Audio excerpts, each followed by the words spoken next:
by Jennifer Hormel. Jane Eyre by Charlotte Brontë. Chapter 7. My first quarter at Lowood seemed an age, and not the golden age either. It comprised an irksome struggle with difficulties in habituating myself to new rules and unwonted tasks. The fear of failure in these points harassed me worse than the physical hardships of my lot, though these were no trifles. During January, February, and part of March, the deep snows, and after their melting, the almost impassable roads, prevented our stirring beyond the garden walls, except to go to church. But within these limits we had to pass an hour every day in the open air.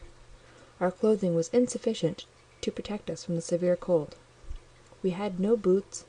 The snow got into our shoes and melted there. Our ungloved hands became numbed and covered with chilblains, as were our feet. I remember well the distracting irritation I endured from this cause every evening, when my feet inflamed, and the torture of thrusting the swelled, raw, and stiff toes into my shoes in the morning. Then the scanty supply of food was distressing. With the keen appetites of growing children, we had scarcely sufficient to keep alive a delicate invalid. From this deficiency of nourishment resulted an abuse, which pressed hardly on the younger pupils. Whenever the famished great girls had an opportunity, they would coax or menace the little ones out of their portion. Many a time I have shared between two claimants the precious morsel of brown bread distributed at tea-time, and after relinquishing to a third half the contents of a mug of coffee, I have swallowed the remainder with an accompaniment of secret tears, forced from me by the exigency of hunger. Sundays were dreary days in that wintry season. We had to walk 2 miles to Brocklebridge Church, where our patron officiated. We set out cold, we arrived at church colder. During the morning service we became almost paralysed. It was too far to return to dinner, and an allowance of cold meat and bread, in the same penurious proportion observed in our ordinary meals, was served round between the services. At the close of the afternoon service, we returned by an exposed and hilly road, where the bitter winter wind, blowing over a range of snowy summits to the north, almost flayed the skin from our faces. I can remember Miss Temple walking lightly and rapidly along our drooping line, her plaid cloak, which the frosty wind fluttered, gathered close about her, and encouraging us, by precept and example, to keep up our spirits, and march forward, as she said, like stalwart soldiers. The other teachers, poor things, were generally themselves too much dejected to attempt the task of cheering others. How we longed for the light and heat of a blazing fire when we got back! But to the little ones at least this was denied. Each hearth in the schoolroom was immediately surrounded by a double row of great girls, and behind them the younger children crouched in groups, wrapping their starved arms in their pinafores. A little solace came at tea-time, in the shape of a double ration of bread, a whole instead of a half slice, with the delicious addition of a thin scrape of butter. It was the hebdomadal treat to which we all looked forward from Sabbath to Sabbath. I generally contrived to reserve a moiety of this bounteous repast for myself, but the remainder I was invariably obliged to part with. The Sunday evening was spent in repeating by heart the church catechism, and the 5th, 6th, and 7th chapters of St. Matthew, and in listening to a long sermon read by Miss Miller, whose irrepressible yawns attested her weariness.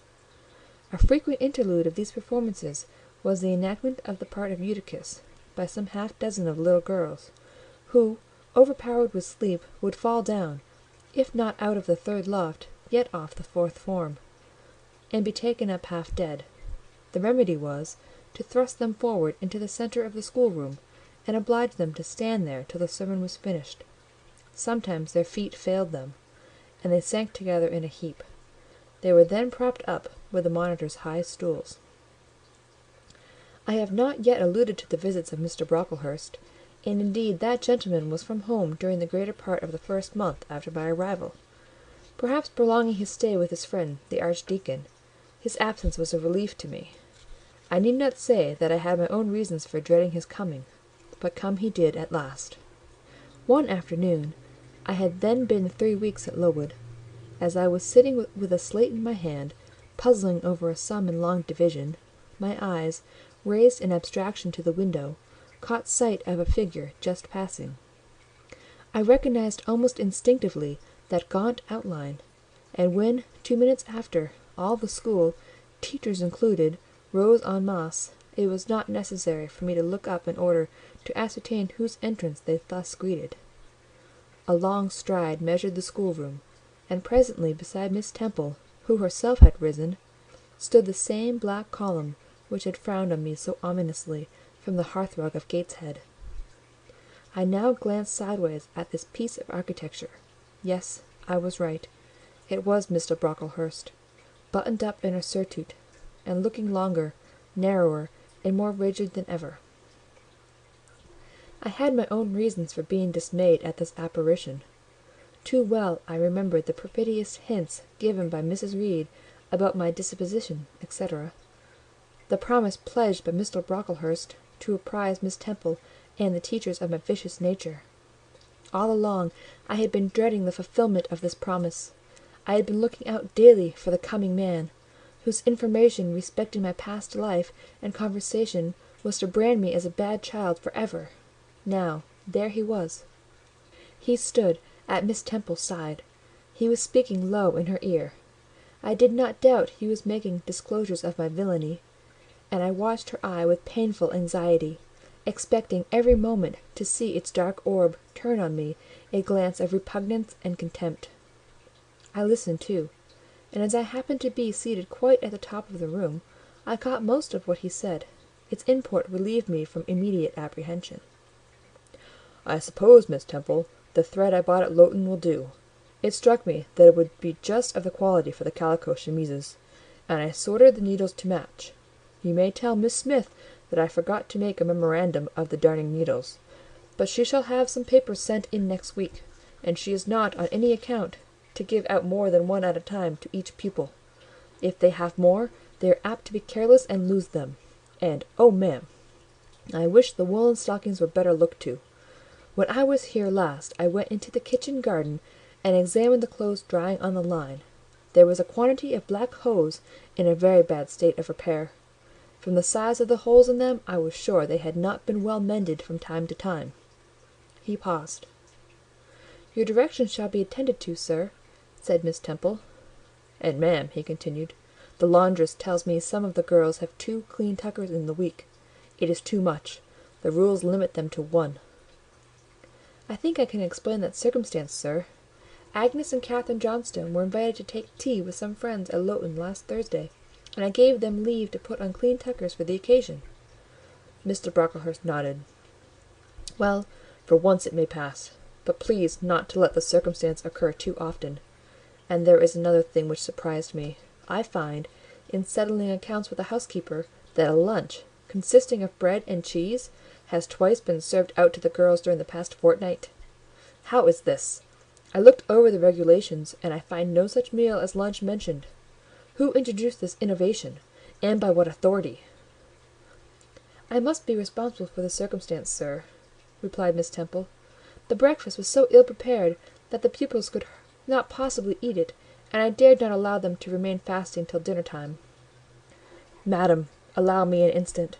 You are aware that my plan in bringing up these girls is, not to accustom them to habits of luxury and indulgence, but to render them hardy, patient, self-denying.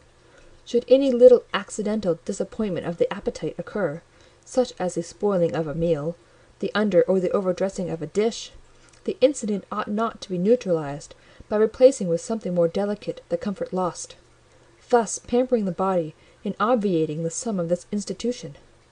It ought to be improved to the spiritual edification of the pupils, by encouraging them to evince fortitude under temporary privation. A brief address on those occasions would not be mistimed, wherein a judicious instructor would take the opportunity of referring to the sufferings of the primitive Christians, to the torments of martyrs, to the exhortations of our blessed Lord himself, calling upon his disciples to take up their cross and follow him, to his warnings that man should not live by bread alone, but by every word that proceedeth out of the mouth of God, to his divine consolations. If ye suffer hunger or thirst for my sake, happy are ye. O madam, when you put bread and cheese instead of burnt porridge into these children's mouths, you may indeed feed their vile bodies, but you little think how you starve their immortal souls." Mr. Brocklehurst again paused, perhaps overcome by his feelings. Miss Temple had looked down when he first began to speak to her, but she now gazed straight before her, and her face, naturally pale as marble, appeared to be assuming also the coldness and fixity of that material, especially her mouth, closed as if it would have required a sculptor's chisel to open it, and her brow settled gradually into petrified severity. Meantime, Mr. Brocklehurst, standing on the hearth, with his hands behind his back, majestically surveyed the whole school. Suddenly his eyes gave a blink, as if it had met something that either dazzled or shocked its pupil. Turning, he said in more rapid accents than he had hitherto used, "Miss Temple, Miss Temple, what is that girl with curled hair? Red hair, ma'am, curled all over."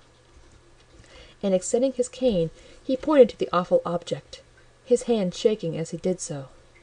"It is Julia Severn," replied Miss Temple, very quietly. "Julia Severn, ma'am, and why has she, or any other, curled hair? Why, in defiance of every precept and principle of this house, does she conform to the world so openly, here, in an evangelical charitable establishment, as to wear her hair one mass of curls?" "Julia's hair curls naturally," returned Miss Temple, still more quietly. "Naturally! Yes, but we are not to conform to nature. I wish these girls to be the children of grace. And why that abundance? I have again and again intimated that I desire the hair to be arranged closely, modestly, plainly. Miss Temple, that girl's hair must be cut off entirely. I will send a barber to-morrow, and I see others who have far too much of the excrescence. That tall girl, tell her to turn round. Tell all the first form to rise up and direct their faces to the wall." Miss Temple passed her handkerchief over her lips, as if to smooth away the involuntary smile that curled them. She gave the order, however, and when the first class could take in what was required of them, they obeyed. Leaning a little back on my bench, I could see the looks and grimaces with which they commented on this manoeuvre. It was a pity Mr. Brocklehurst could not see them too. He would perhaps have felt that, whatever he might do with the outside of the cup and platter, the inside was farther beyond his interference than he imagined. He scrutinized the reverse of these living metals some 5 minutes, then pronounced sentence. These words fell like the knell of doom. "All those top knots must be cut off." Miss Temple seemed to remonstrate. "Madam," he said, "I have a master to serve, whose kingdom is not of this world. My mission is to mortify in these girls the lust of the flesh, to teach them to clothe themselves with shamefacedness and sobriety, not with braided hair and costly apparel, and each of the young persons before us has a string of hair twisted in plaits which vanity itself might have woven. These, I repeat, must be cut off. Think of the time wasted, of—" Mr. Brocklehurst was here interrupted. 3 other visitors, ladies, now entered the room. They ought to have come a little sooner to have heard his lecture on dress, for they were splendidly attired in velvet, silk, and furs. The 2 younger of the trio, fine girls of 16 and 17, had grey beaver hats, then in fashion, shaded with ostrich plumes, and from under the brim of this graceful head-dress fell a profusion of light tresses, elaborately curled. The elder lady was enveloped in a costly velvet shawl, trimmed with ermine, and she wore a false front of French curls. These ladies were deferentially received by Miss Temple as Mrs. and Mrs. Brocklehurst, and conducted to seats of honour at the top of the room. It seems they had come in the carriage with their reverend relative, and had been conducting a rummaging scrutiny of the room upstairs, while he transacted business with the housekeeper, questioned the laundress, and lectured the superintendent. They now proceeded to address divers remarks and reproofs to Miss Smith, who was charged with the care of the linen and the inspection of the dormitories. But I had no time to listen to what they said. Other matters called off and enchanted my attention.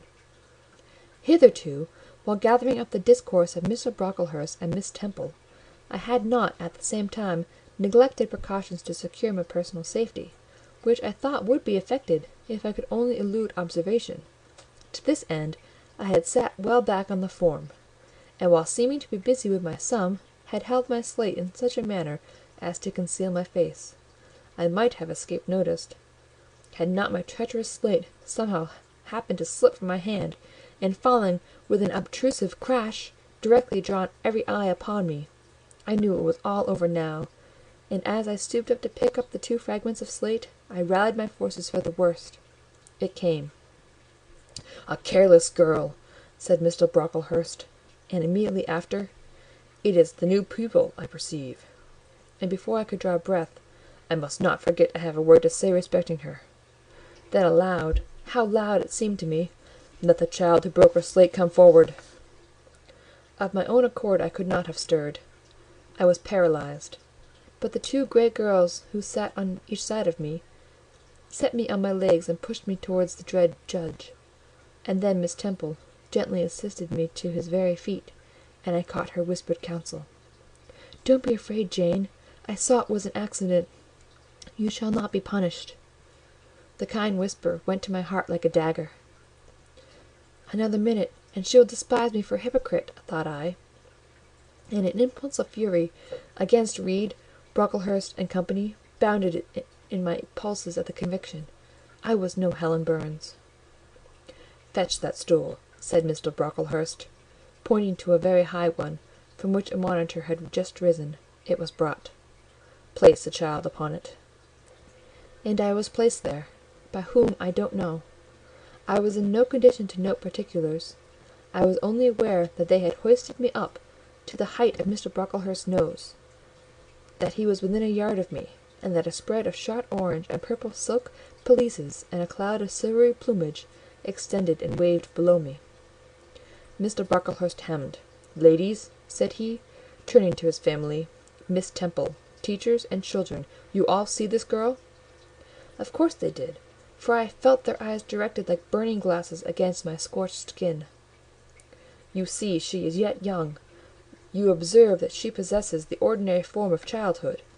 God has graciously given her the shape that he has given to all of us. No signal deformity points her out as a marked character. Who would think that the evil one has already found a servant and agent in her? Yet such, I grieve to say, is the case." A pause, in which I began to steady the palsy of my nerves, and to feel that the Rubicon had passed, and that the trial, no longer to be shirked, must be firmly sustained. "My dear children," pursued the black marble clergyman, with pathos, "this is a sad, a melancholy occasion. For it becomes my duty to warn you that this girl, who might be one of God's own lambs, is a little castaway. Not a member of the true flock, but evidently an interloper and an alien. You must be on your guard against her. You must shun her example. If necessary, avoid her company. Exclude her from your sports, and shut her out from your converse. Teachers, you must watch her. Keep your eyes on her movements. Weigh well her words. Scrutinize her actions. Punish her body to save her soul, if indeed such salvation be possible. For my tongue falters while I tell it. This girl, this child, the native of a Christian land, worse than many a little heathen who says its prayers to Brahma and kneels before Juggernaut. This girl is a liar." Now came a pause of 10 minutes, during which I, by this time in perfect possession of my wits, observed all the female Brocklehursts produce their pocket handkerchiefs and apply them to their optics, while the elderly lady swayed herself to and fro, and the 2 younger ones whispered, "How shocking!" Mr. Brocklehurst resumed. "This I learned from her benefactress, from the pious and charitable lady who adopted her in her orphan state, reared her as her own daughter, and whose kindness, whose generosity, the unhappy girl repaid by an ingratitude so bad, so dreadful, that at last her excellent patroness was obliged to separate her from her own young ones, fearful lest her vicious example should contaminate their purity. She has sent her here to be healed, even as the Jews of old sent their disease to the troubled pool of Bethesda. And teachers, superintendent, I beg of you not to allow the waters to stagnate around her." With this sublime conclusion, Mr. Brocklehurst adjusted the top button of his surtout, muttered something to his family, who rose, bowed to Miss Temple, and then all the great people sailed in state from the room. Turning at the door, my judge said, "Let her stand half an hour longer on that stool, and let no one speak to her during the remainder of the day." There was I, then, mounted aloft, I, who had said I could not bear the shame of standing on my natural feet in the middle of the room, was now exposed to general view on a pedestal of infamy. What my sensations were no language can describe; but just as they all rose, stifling my breath and constricting my throat, a girl came up and passed me. In passing, she lifted her eyes. What a strange light inspired them! What an extraordinary sensation that ray sent through me! How the new feeling bore me up! It was as if a martyr, a hero, had passed a slave or victim, and imparted strength in the transit. I mastered the rising hysteria, lifted up my head, and took a firm stand on the stool. Helen Burns asked some slight question about her work of Miss Smith, was chidden for the triviality of the inquiry, returned to her place, and smiled at me as she again went by. What a smile! I remember it now, and I know that it was the effluence of fine intellect, of true courage. It lit up her marked lineaments, her thin face, her sunken grey eye, like a reflection from the aspect of an angel. Yet at that moment Helen Burns wore on her arm the untidy badge. Scarcely an hour ago I had heard her condemned by Miss Scatcherd to a dinner of bread and water on the morrow, because she had blotted an exercise in copying it out. Such is the imperfect nature of man. Such spots are there on the disk of the clearest planet, and eyes like Miss Scatcherd's can only see those minute defects, and are blind to the full brightness of the orb. End of chapter 7.